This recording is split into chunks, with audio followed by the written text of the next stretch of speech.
Yazarım ceylerim, nazlı bula canıma söylegen sözlerim.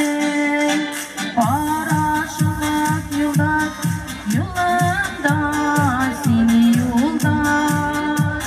Tuğban ayda yüzle, sikimle kara kaş.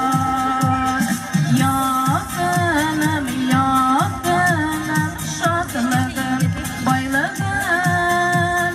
Tutavan çağımda, çişime tutsalgınım.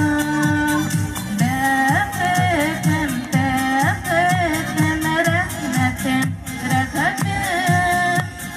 Sağdırışlı mizgilde, dinlinim sifatim.